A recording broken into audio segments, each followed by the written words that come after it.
దేవునికి చేసిన మేలులకి మనం ఏం చేయాలి అనే విషయాన్ని ఈరోజు చాలా జాగ్రత్తగా మనం గమనించాలి. దేవుడు ఎందుకు మనకి మేలులు చేస్తున్నాడు చెప్పండి సమాధానం. ఆయన ఖాళీగా ఉండే? మరి దేనికి ఆయన మేలు చేస్తున్నాడు? ఎన్నో మేలు చేశాడు కదా. మనం ఆరాధిస్తున్నాం, స్తుతిస్తున్నాం, దేవుణ్ణి ఘనపరుస్తున్నాం. ఎన్నో మేలు చేశాడు ఆయన. ఆయన ఎందుకు మనకి మేలులు చేస్తున్నాడు? ఇది చేయాలనేనా, స్తుతి కూడికి పెట్టుకోవాలనా? మీరు గమనిస్తే చూడండి, బైబిల్ గ్రంథంలో కీర్తనల గ్రంథము 103వ కీర్తన 5వ వాక్య భాగాన్ని ఒకసారి మనం జ్ఞాపకం చేసుకుందాం. పక్షిరాజు యవ్వనము వలె, పక్షిరాజు యవ్వనము వలె నీ యవ్వనము క్రొత్తదగుచున్నట్లు మేలుతో దేవుడు మేలులతో నీ హృదయాన్ని తృప్తిపరుస్తున్నాడు. దేవుడు ఎందుకు మేలులు చేసి మన హృదయాలను తృప్తిపరుస్తున్నాడు అనే దానికి సమాధానం ఏమిటి? ఎందుకు మనకు మేలులు చేస్తున్నాడు? నువ్వు కృతజ్ఞత కానుక కొరక? నువ్వు కృతజ్ఞత కూడికి పెట్టుకోవాలనా? నువ్వు కృతజ్ఞత స్తుతులు చెల్లిస్తే సరిపోతుందా? దీని కొరకేనా ఆయన మనకి మేలు చేస్తుంది? మీరు గమనించండి, ఇవన్నీ కూడా మంచిదే, కానీ ఇంతకన్నా దేవుని యొక్క ఉద్దేశము ఉన్నతంగా ఉంది. ఆ ఉద్దేశాన్ని మనం గమనించాలి. అందుకే రాయబడి ఉన్న మాటలతో మేలులతో మీ హృదయాలని దేవుడు తృప్తిపరుస్తున్నాడు. మనందరూ హృదయాలని ఎన్నో మేలుతో దేవుడు తృప్తిపరుస్తున్నాడు. ఎందుకు తృప్తిపరుస్తున్నాడు అన్న విషయానికి వస్తే ఇక్కడ చక్కని మాట మనం చదివాం. పక్షిరాజు యవ్వనము ఏ విధంగా నూతన పరచబడుతుందో మన యవ్వనం కూడా క్రొత్తగా నూతన పరచబడాలి అని దేవుడు మనల్ని మేలులతో తృప్తిపరుస్తున్నాడు. ఏ యవ్వనం అంట నూతన పరచబడాలి? పక్షిరాజు యవ్వనము వలె. పక్షిరాజు యవ్వనము ఎలా నూతన పరచబరుచుకుంటుంది అనే విషయానికి మనం ఆలోచిస్తే, ఇక రెండవదిగా అలాగ మీ యవ్వనం కూడా క్రొత్తదవ్వాలి అని చెప్తున్నాడు. ఏ యవ్వనం? పైకి యవ్వన కాల వయస్సు ఉంది కదా, యవ్వన కాలంలో మనకున్న రూపం ఉంది కదా. ఈ యవ్వన కాలము ఇది క్రొత్తదవ్వాలి అనే విషయం గురించి ప్రభు మాట్లాడట్లేదు. ఆయన బాహ్య పురుషుడు గురించి ఆయన మాట్లాడట్లేదు. ఆయన మాట్లాడేది అంతరంగ పురుషుడు, ఇన్నర్ మ్యాన్. అంతరంగ పురుషుడు దినదినము నూతన పరచబడాలి. దేవుడు ఎందుకు మేలులు చేస్తున్నాడు అంటే, ఈ మేలు నువ్వు అనుభవిస్తూ నీవు ఆత్మీయతలో బాగా ఎదగాలి అని, ఇంకా దేవునితో ఎక్కువ సహవాసం చేయాలి అని, ప్రార్థన భక్తి జీవితం పెరగాలి అని, విశ్వాస జీవితం పెరగాలి అని, దేవునికి చాలా నువ్వు దగ్గర కావాలనే ఉద్దేశంతోనే దేవుడు మేలులతో తృప్తిపరుస్తున్నాడు. కానీ మనం ఆయన చేసిన మేలులతో తృప్తిపరుస్తుంటే మనం దేవుని తృప్తిపరచడానికి కొన్ని చేసి అక్కడే ఆగిపోతున్నాం. ఈ క్రైస్తవ కుటుంబాలు, క్రైస్తవ జీవితాలు ఎక్కడ ఆగిపోతున్నాయి? దేవుని తృప్తిపరచడానికి మనం ఉపయోగించుకున్న కొన్ని పద్ధతులు, అది సరైనదే కానీ అంతకన్నా ఉన్నతమైనది ఒకటి ఉంది. ఎందుకు దేవుడు మేలులతో తృప్తిపరుస్తున్నాడు అంటే, మన యవ్వనము నూతన పరచబడాలి.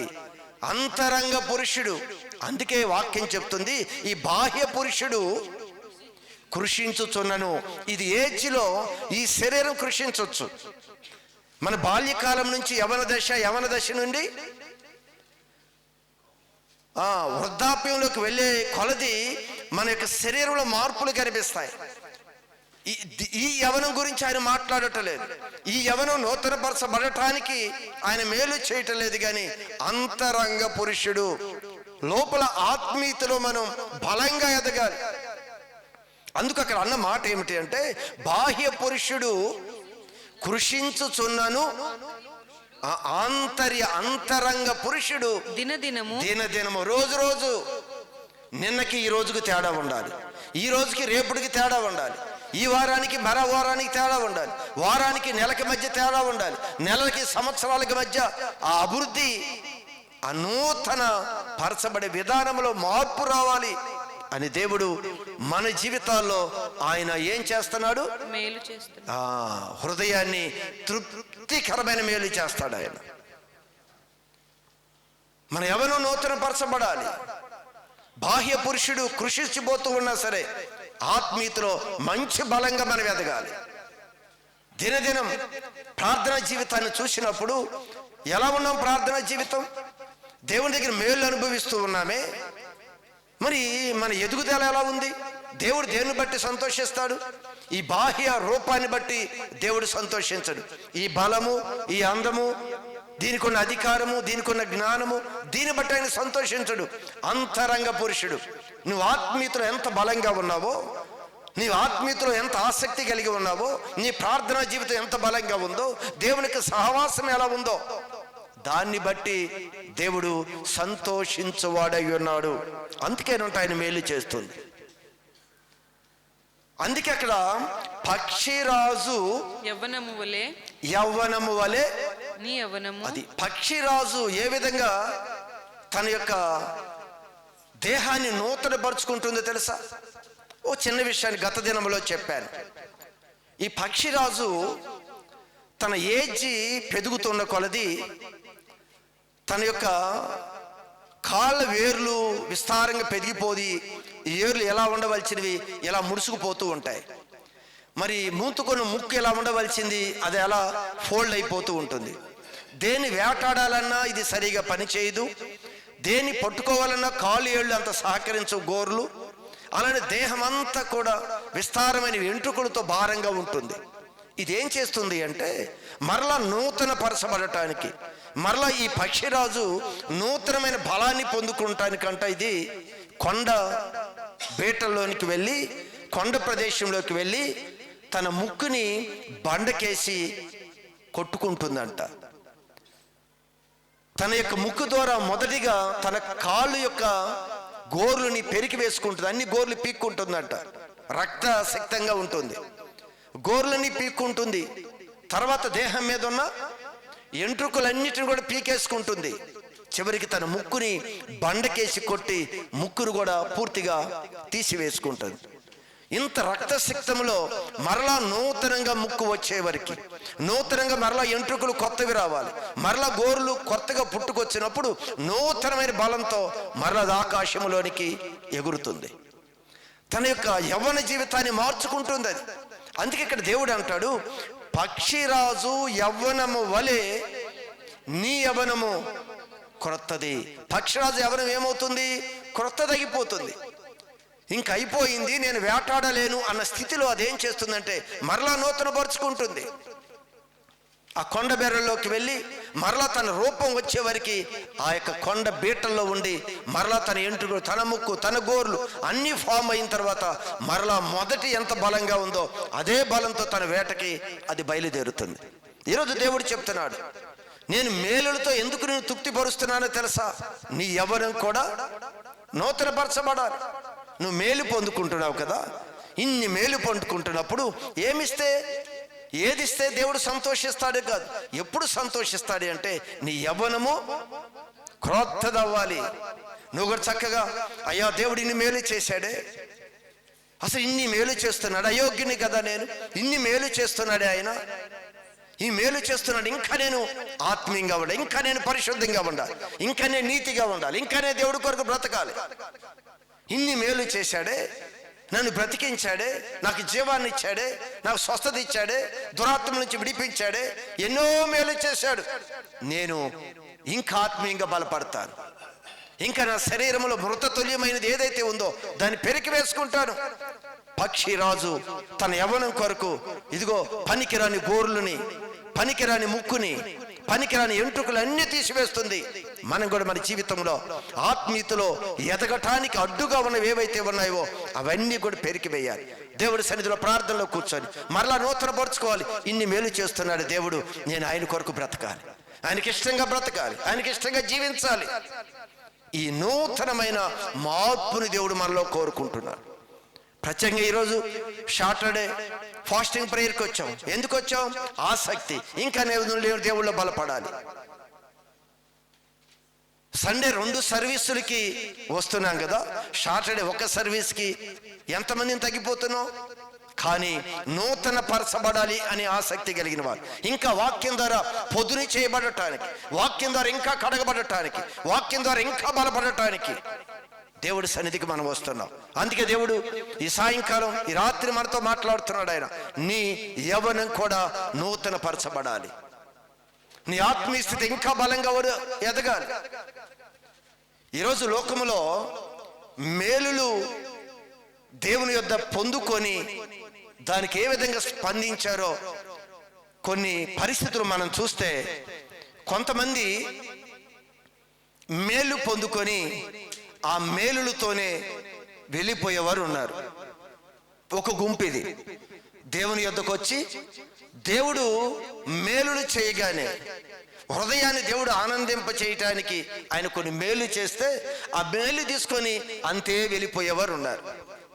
లేరంటారా? ఉన్నారు. వారికి మేలు దొరికితే చాలా అయిపోయింది. రెండవ గుంపు ఉంది. దేవుడు మేలు చేస్తూ ఉంటే ఇంకా అదే మేలుల కొరకు ఆయన యొద్దకి రిపీట్గా ప్రార్థన చేసి దాని కొరకే వస్తున్న గుంపు ఉంది. ఇది రెండవ గుంపు. మరొక మూడవ గుంపు ఉంది. ఇదేమిటి అంటే, దేవుని యొద్ద నుంచి మేలులు పొందుకున్న తర్వాత ఆ మేలు పొందుకున్న దానికి అనుకూలంగా తన యొక్క రూపాన్ని మార్చుకొని ఆత్మీయతలో ఎదిగే ఒక గుంపు ఉంది. ఈ 3 రకాల గుంపులు నిత్యము మన ప్రార్థన కుటుంబంలో వీరు కనిపిస్తూనే ఉంటారు.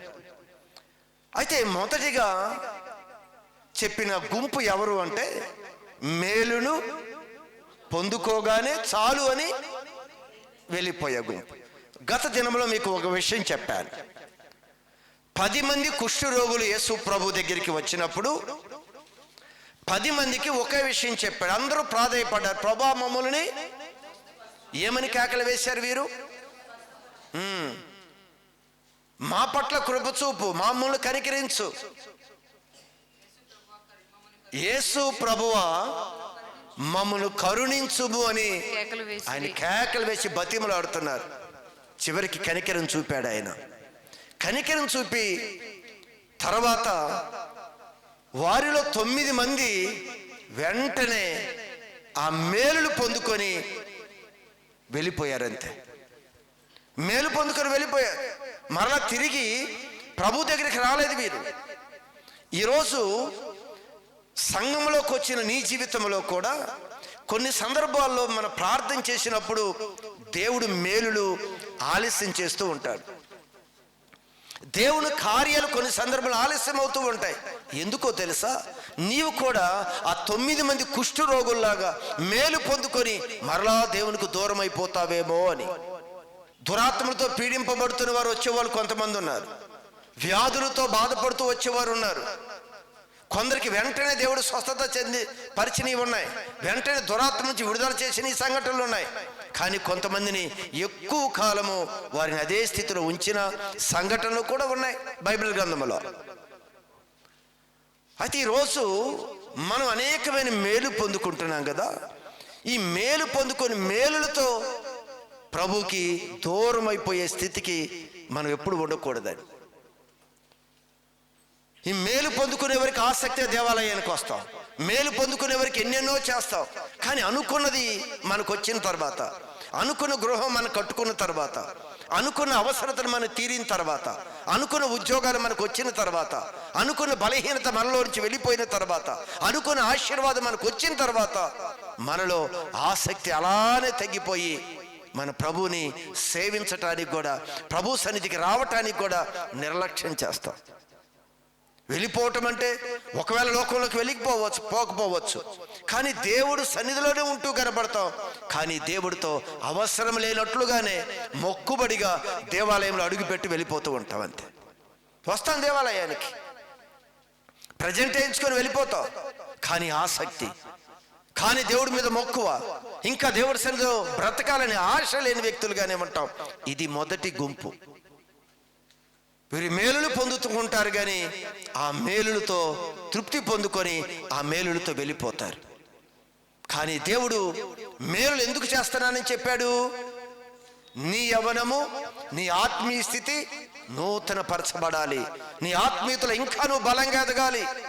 నువ్వు 2 మెట్టులు ఎక్కావు, దేవుడు మేలు చేస్తూ ఉండగా మరొక 3వ మెట్టు ఎక్కువ, భక్తులు మరో 4వ మెట్టు ఎక్కువ.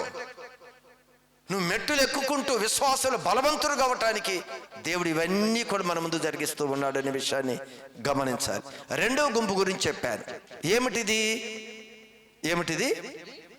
మేలులు పొంది మేలులు కొరకే మరలా ప్రభువుని వెంబడిస్తారు. ఆయన ఎందుకు మేలులు చేశాడో తెలీదు, అదే మేలు కావాలి. ఒక సందర్భంలో యేసు ప్రభు దగ్గరికి అనేక మంది జన సమూహం వచ్చారు. అయితే యేసు ప్రభు తన బోధన వినిపిస్తూ ఉన్నాడు, ఎంతో మందికి స్వస్థత పరుస్తూ ఉన్నాడు, ఎన్నో దురాత్మలు వెళ్ళగొడుతూ ఉన్నాడు, ఆ కార్యాలన్నీ చేసుకుంటూ వచ్చాడు. అయితే అనేక మంది జన సమూహం ఉన్నప్పుడు ఆయన వారందరికీ కూడా తృప్తిగా ఆహారం పెట్టాలి అనుకున్నాడు. అప్పుడు యేసు ప్రభు వారందరికీ సరైన ఆహారము వారి మధ్యలో లేనప్పుడు యేసు ప్రభు ఏం చేశాడు? వారి దగ్గర ఉన్న ఎన్ని చేపలు? 5 రొట్టెలు 2 చేపలు వారి దగ్గర ఉన్నాయి. అందరూ చూస్తూ ఉన్నారు. అందరూ కూడా కొన్ని వేల మంది కూర్చొని ఉన్నారు అక్కడ. వారందరికీ తృప్తిపరచాలి ప్రభు. అందరూ చూస్తూ ఉన్నారు, ఈయన ఏం చేస్తాడో చూద్దాము అని. అయ్యా మీ దగ్గర ఏమైనా ఉంటే పంచండి. ఏదో ప్రభు శిష్యులకు చెప్తున్నాడు, అందరూ ఆలకిస్తున్నారు. కానీ ఈయన ఏం చేస్తాడో చూద్దామని అందరూ చూస్తున్నారు. కొన్ని వేల మంది అందరినీ కూర్చోబెట్టాడు. అందరి ముందు తన చేతిలో ఉన్న 5 రొట్టెలు 2 చేపలని ఆయన అద్భుతకరంగా వారి ముందు ఏం చేశాడు? ఒక అద్భుతం చేశాడు. ఆయన ఒక ఆశ్చర్యమైన కార్యాన్ని చేశాడు. ఆయన చేతిలో ఉన్న వాటిని ఏవైతే ఆ చిన్నది, ఒక చేతిలో చిన్నది ఉందో దానిని ఎప్పుడైతే దాన్ని ఆశీర్వదించాడో, ఎప్పుడైతే ప్రార్థన చేశాడో, అది ఎప్పుడైతే ఆకాశముతో దాన్ని పెట్టి ఆయన ప్రార్థన చేశాడో, కృతజ్ఞతాస్తుతులు తెలియజేశాడో, ఏం అద్భుతం జరిగింది? అదంట విరిచి వడ్డిస్తూ ఉండగా అది అందరూ తిన్నారంట. ఎన్ని వేల మందో తెలియదు అక్కడ. అది ఎన్ని వేల మంది ఉన్నారో తెలియదు.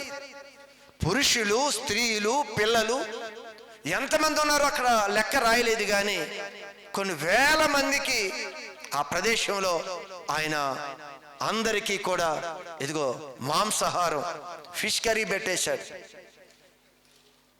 అందరికీ కూడా చక్కని రొట్టెలు పెట్టేశాడు. అందరూ తిని తృప్తి పొందిన తర్వాత మిగిలిన గంపలెన్ని?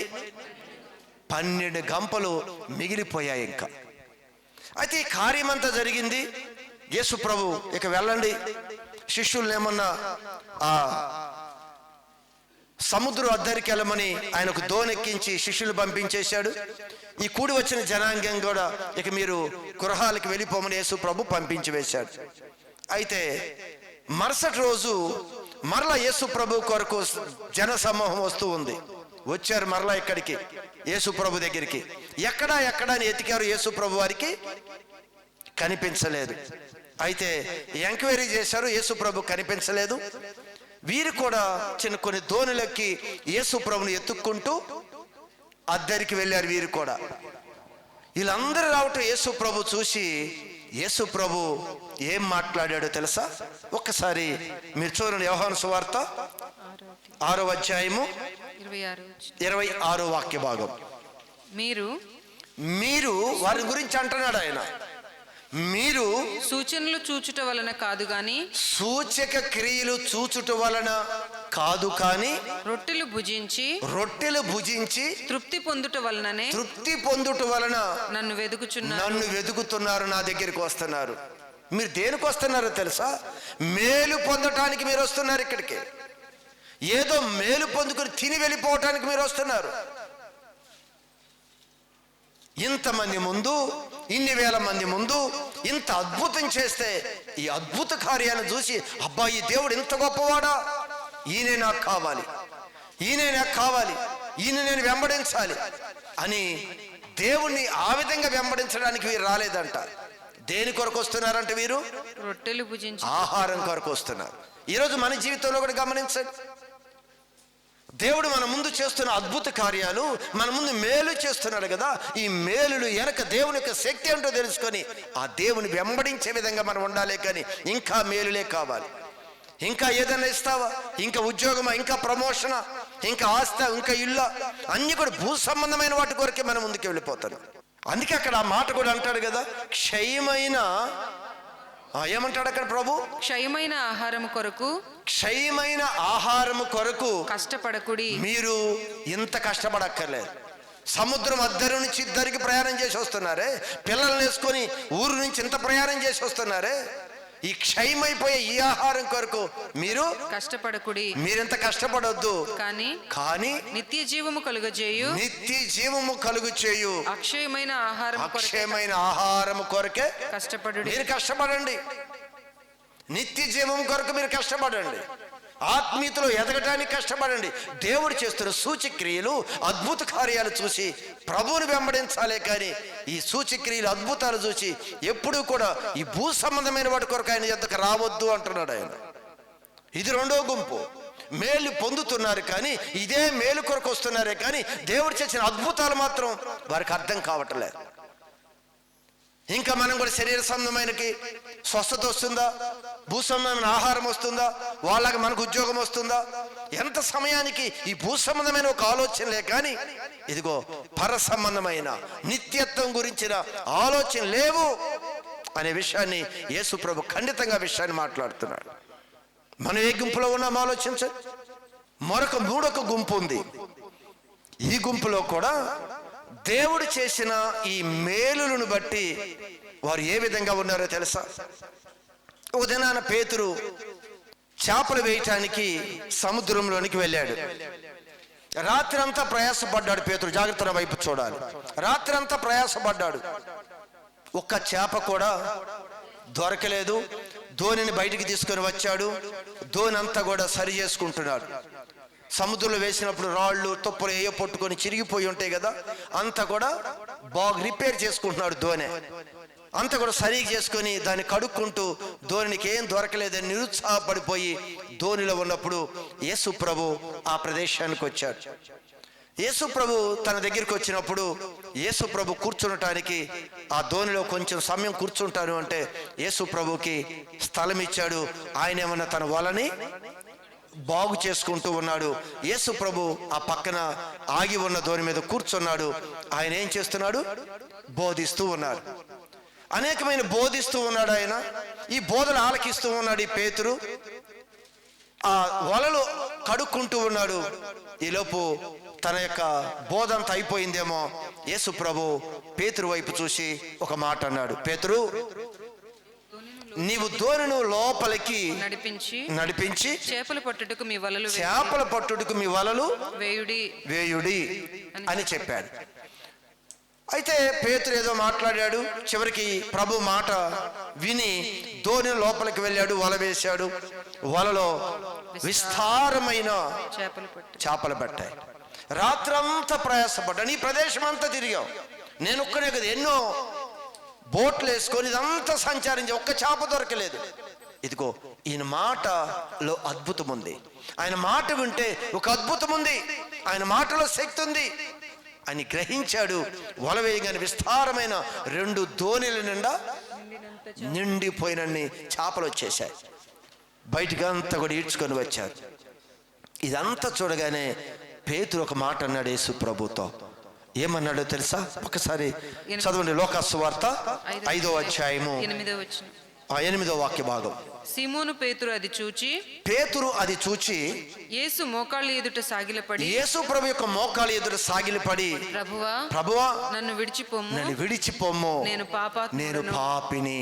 వెంటనే సందర్భం చూడండి. ఆయన ఏమంటున్నాడు? ధోని నిండా విస్తారంగా పడ్డాయి కదా.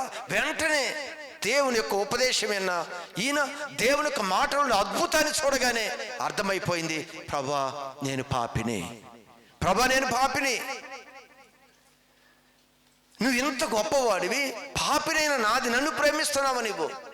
ఆ అద్భుతం ద్వారా నేను పాపిని అని ప్రభు దగ్గర ఒప్పుకొని, ఇదిగో ఆ వల, ఆ చేపలు, దేవుడిచ్చిన మేలు, ఆ విస్తారమైన సమృద్ధిని విడిచిపెట్టి యేసు ప్రభుని వెంబడించుకుంటూ వెళ్ళిపోయాడు.